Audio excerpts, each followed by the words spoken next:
ലോകത്തിലെ ഏറ്റവും മനോഹരമായ ഫിയോർഡ് സദൃശ്യ ഉൾക്കടൽ, ലോകത്തിലെ ഏറ്റവും ആഴമുള്ള കന്യാണുകളിൽ ഒന്നായ താരകന്യാൻ, ലോകത്തിലെ ഏറ്റവും പ്രകൃതി സൗന്ദര്യം നിറഞ്ഞ ചെറു രാജ്യങ്ങളിൽ ഒന്ന്, ലോകത്തിലെ ഏറ്റവും വേഗത്തിൽ വളർന്നുകൊണ്ടിരിക്കുന്ന യൂറോപ്യൻ വിനോദസഞ്ചാര കേന്ദ്രങ്ങളിൽ ഒന്ന്, ലോകത്തിലെ ഏറ്റവും ചെറുതെങ്കിലും ഓരോ കിലോമീറ്ററും അത്ഭുതങ്ങൾ ഒളിച്ചിരിക്കുന്ന രാജ്യങ്ങളിൽ ഒന്ന്, മോണ്ടിനെഗ്രോ. ഞാൻ നിങ്ങളുടെ കവിരാജ്, അമ്പലപ്പുഴയിൽ നിന്നും. എൻ്റെ ബാൽക്കൺ യാത്രയുമായി ബന്ധപ്പെട്ട 8ാമത്തെ എപ്പിസോഡ്, മോണ്ടിനെഗ്രോ. പുതിയ പ്രതീക്ഷകളുമായി ഇന്നത്തെ ദിവസത്തിന് തുടക്കമായി. പ്രഭാത ഭക്ഷണത്തിന് ശേഷം ഹോട്ടലിൽ നിന്ന് ചെക്കൗട്ട് ചെയ്ത് ബാൽക്കൺ യാത്രയുടെ മറ്റൊരു മനോഹര അധ്യായത്തിലേക്ക് ഞങ്ങൾ യാത്ര തിരിക്കുകയാണ്. ഇന്നത്തെ ലക്ഷ്യം പ്രകൃതി സൗന്ദര്യത്തിനും ചരിത്ര പൈതൃകത്തിനും പേരുകെട്ട മോണ്ടിനെഗ്രോ. യാത്ര മുന്നോട്ട് നീങ്ങുമ്പോൾ വഴിയരികിൽ കാണുന്ന മലനിരകളും പച്ചപ്പും ചെറിയ ഗ്രാമങ്ങളും ഈ യാത്രയെ കൂടുതൽ മനോഹരമാക്കുന്നുണ്ട്. ഓരോ കിലോമീറ്ററും പിന്നിടുമ്പോൾ ഒരു പുതിയ കാഴ്ചയും പുതിയ അനുഭവവും നമ്മെ കാത്തിരിക്കുന്നത് പോലെ.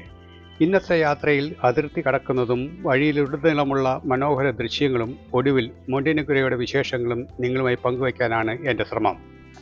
അപ്പോൾ എല്ലാവരും എൻ്റെ കൂടെ വീഡിയോ തീരുന്നവരെ കാണുമല്ലോ. അങ്ങനെ ദീർഘദൂര ബസ് യാത്രയ്ക്ക് ശേഷം ഞങ്ങൾ അൽബേനിയയുടെ ആദ്യ സ്റ്റോപ്പിൽ എത്തിച്ചേർന്നു. മണിക്കൂറുകളോളം നീണ്ട യാത്രയുടെ ക്ഷീണം മാറ്റാനും അല്പം വിശ്രമിക്കാനും ഈ ഇവിട എല്ലാവർക്കും ഒരു ആശ്വാസകരമായി.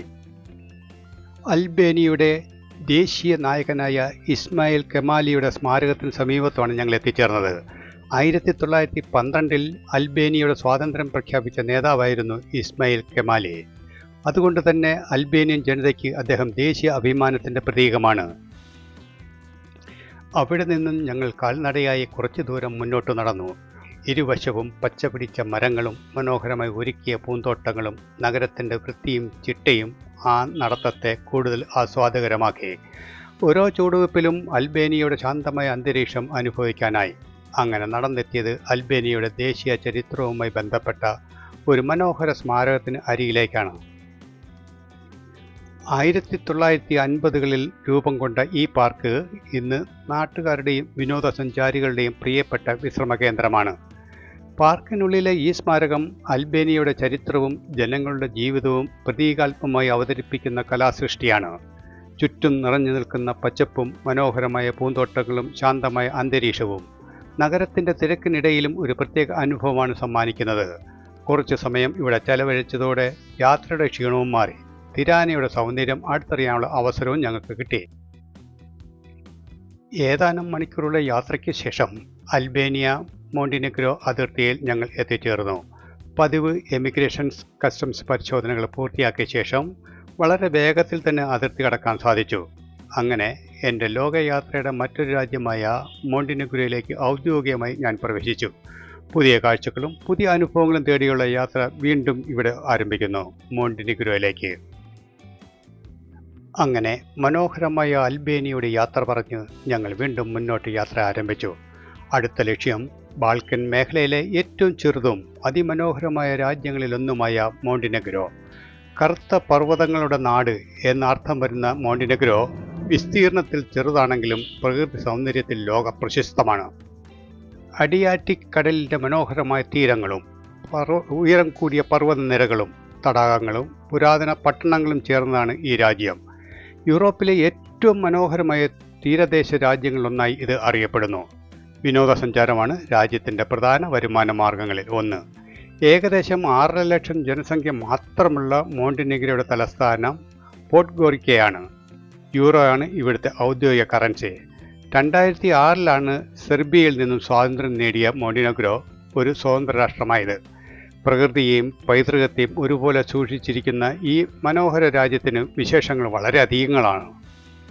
മോണ്ടിനെഗ്രോ വിസ്തീർണത്തിൽ ചെറിയ രാജ്യമാണെങ്കിലും ചരിത്രത്തിലും സംസ്കാരത്തിലും സമ്പന്നമായ ഒരു യൂറോപ്യൻ രാജ്യമാണ്. സ്ലാവിക് പാരമ്പര്യവും മെഡിറ്ററേനിയൻ ജീവിതശൈലിയും ഇവിടെ മനോഹരമായി ഇഴചേർന്നിരിക്കുന്നു.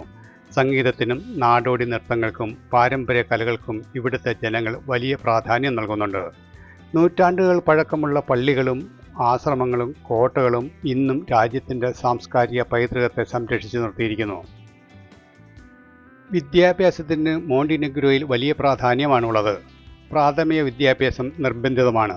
ഉയർന്ന വിദ്യാഭ്യാസത്തിനായി നിരവധി സർവകലാശാലകളും ഗവേഷണ സ്ഥാപനങ്ങളും പ്രവർത്തിക്കുന്നുണ്ട് ഇവിടെ. യുവജനങ്ങൾക്ക് ആധുനിക വിദ്യാഭ്യാസത്തോടൊപ്പം സാങ്കേതിക പരിശീലനവും നൽകുന്നതിൽ സർക്കാർ വളരെ ശ്രദ്ധ ചെലുത്തുന്നുണ്ട്. ഞങ്ങൾ നിർദ്ദേശിച്ചിരുന്ന വഴിയിൽ ചില വിഘ്നങ്ങളുണ്ടായത് കാരണം പുതിയ വഴി പറഞ്ഞു തരുന്ന ഈ നാട്ടുകാരൻ ഞങ്ങളുടെ ബസ്സിനുള്ളിലെ ചില കലാപരിപാടികൾ. After seeing the hotel and the scenery and the food, everything, today I'm into singing this song. आज से पहले, आज से ज़्यादा, आज से पहले, आज से ज़्यादा, खुशी आज तक नहीं मिली. മോണ്ടിനെഗ്രോയിലേക്കുള്ള യാത്ര മുന്നോട്ട് നീങ്ങുമ്പോൾ റോഡ് കൂടുതൽ ഇടുങ്ങിയതായി തോന്നുന്നുണ്ട്.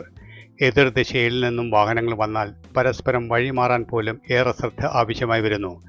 ഇത്ര വലിയ ടൂറിസ്റ്റ് ബസ് ആ വളവുകളും ഇടങ്ങിയ പാതകളും അതീവ വൈദഗ്ധ്യത്തോടെ ഓടിച്ച ഡ്രൈവറുടെ കഴിവ് ശരിക്കും അഭിനന്ദിക്കേണ്ടതാണ്.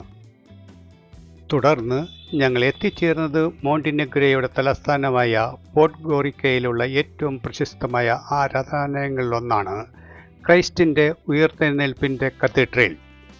സെർബിയൻ കത്തോലിക് സഭയുടെ പ്രധാന ദേവാലയങ്ങളൊന്നായ ഇത് ആധുനിക ബെത്സറൈൻ ശൈലിയിലാണ് നിർമ്മിച്ചിരിക്കുന്നത്. വെളുത്ത കെട്ടിടവും സ്വർണ്ണ ഗംബോധവും രണ്ട് ഉയരമേറിയ ഗോപുരങ്ങളും ചേർന്ന് ഈ കത്തീഡ്രലിനെ ഗംഭീരമായ രൂപഭംഗി നൽകിയിരിക്കുന്നു. അകത്തളങ്ങളിൽ കാണുന്ന മനോഹരമായ ഈ ഭിത്തിചിത്രങ്ങളും വിശുദ്ധരുടെ ഐക്കോണുകളും സന്ദർശകരെ വിസ്മയിപ്പിക്കുന്നതാണ്. മതവിശ്വാസത്തിൻ്റെയും കലാപാരമ്പര്യത്തിൻ്റെയും മനോഹരമായ സംഗമമാണ് ഈ ദേവാലയം.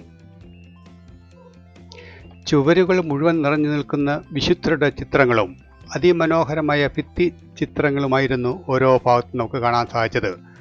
ഓരോ ചിത്രവും ക്രൈസ്തവ വിശ്വാസത്തിൻ്റെയും നൂറ്റാണ്ടുകൾ പഴക്കമുള്ള കലാപാരമ്പര്യത്തിൻ്റെയും സാക്ഷ്യം വഹിക്കുന്നവയാണ്.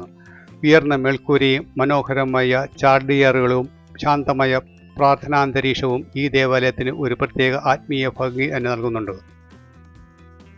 തുടർന്ന് ഞങ്ങൾ മോണ്ടിനെഗ്രോയിലെ അതിമനോഹരമായ ബീച്ചിലെത്തി. ഞങ്ങളുടെ സംഘത്തിലെ ഭൂരിഭാഗം പേരും കടൽ തീരത്തെയും അവിടുത്തെ ആഘോഷ മൂഡിനെയും ആസ്വദിച്ച് സമയം ചെലവഴിച്ചപ്പോൾ എൻ്റെ മനസ്സാകർഷിച്ചത് മറ്റൊന്നായിരുന്നു. ബീച്ചിനോട് ചേർന്നുള്ള റോഡിൻ്റെ ഇരുവശങ്ങളിലും നിറയെ പൂക്കൾ വിരിഞ്ഞു നിൽക്കുന്ന മരങ്ങൾ, അതിമനോഹരമായി പരിപാലിച്ച പൂന്തോട്ടങ്ങൾ, വൃത്തിയും ഭംഗിയും നിറഞ്ഞ നടപ്പാതകൾ എല്ലാം ചേർന്ന് ഒരു സ്വർഗീയ കാഴ്ചയായിരുന്നു അതെനിക്ക്. പ്രകൃതിയെയും നഗര സൗന്ദര്യത്തെയും ഇത്ര മനോഹരമായി സമന്വയിപ്പിച്ച് ഈ ദൃശ്യങ്ങൾ എന്നെ ഏറെ ആകർഷിച്ചു. അതുകൊണ്ട് ബീച്ചിലെ തിരക്കിലേക്ക് പോകുന്നതിന് പകരം ഈ മനോഹരമായ വഴിയിലൂടെ നടന്ന് ഓരോ കാഴ്ചയും എൻ്റെ ക്യാമറയിൽ പകർത്തുകയായിരുന്നു ഞാൻ. പലർക്കും ബീച്ചായിരുന്നു വിനോദമെങ്കിൽ എനിക്ക് ഈ പ്രകൃതി സൗന്ദര്യമായിരുന്നു ഇന്നത്തെ ഏറ്റവും വലിയ ആനന്ദം. ദിവസം മുഴുവൻ നീണ്ട യാത്രകൾക്കും കാഴ്ചകൾക്കും ശേഷം ഒടുവിൽ ഞങ്ങൾ താമസിക്കാനുള്ള ഹോട്ടലിൽ എത്തിച്ചേർന്നു. കടൽ തീരത്തിനോട് ചേർന്നുള്ള മനോഹരമായ ഒരു ഹോട്ടലായിരുന്നു അത്. റൂമിൽ നിന്നോ ഹോട്ടലിൻ്റെ പരിസരത്ത് നിന്നോ തന്നെ കടലിൻ്റെ സൗന്ദര്യം ആസ്വദിക്കാൻ കഴിയുന്ന മനോഹരമായ ലൊക്കേഷൻ. ഞാൻ ഒരു യൂട്യൂബർ ട്രാവൽ ബ്ലോഗറാണെന്ന് മനസ്സിലാക്കിയ റിസപ്ഷൻ സ്റ്റാഫ് വളരെ സന്തോഷത്തോടെ പെരുമാറി. അവരുടെ പുഞ്ചിരിയും ആത്മാർത്ഥമായ സ്വീകരണവും പ്രൊഫഷണൽ കസ്റ്റമർ സർവീസിംഗ് ക്യാമറയിൽ പകർത്താൻ അവർക്ക് യാതൊരു മടിയും ഉണ്ടായിരുന്നില്ല. ഒരു ഹോട്ടലിൻ്റെ ഭംഗി കെട്ടിടത്തിൽ മാത്രമല്ല, അവിടെയുള്ള ജീവനക്കാരുടെ പെരുമാറ്റത്തിലുമാണെന്ന് ഒരിക്കൽ കൂടി മനസ്സിലാക്കിയ നിമിഷങ്ങളായിരുന്നു അത്. അന്നത്തെ യാത്രയുടെ ക്ഷീണം മാറ്റാൻ ആ സ്നേഹപൂർവമായ സ്വീകരണം മാത്രം മതിയായിരുന്നല്ലോ. പതിയെ ചക്രവാളത്തിലേക്ക് മറിഞ്ഞിറങ്ങുന്ന സൂര്യനും സ്വർണ്ണവർണ്ണം പൂണ്ട ആകാശവും തിരമാലകളുടെ മൃതസ്വരവും ചേർന്നപ്പോൾ ആ നിമിഷം വാക്കുകൾക്ക് അതീതമായ മനോഹരമായി. രുചികരമായ ഭക്ഷണത്തേക്കാൾ മനസ്സ് നിറഞ്ഞിരുന്നത് ആ സൂര്യാസ്തമനത്തിൻ്റെ ഭംഗിയായിരുന്നു. ശേഷം ഭാഗങ്ങൾ അടുത്ത എപ്പിസോഡിൽ.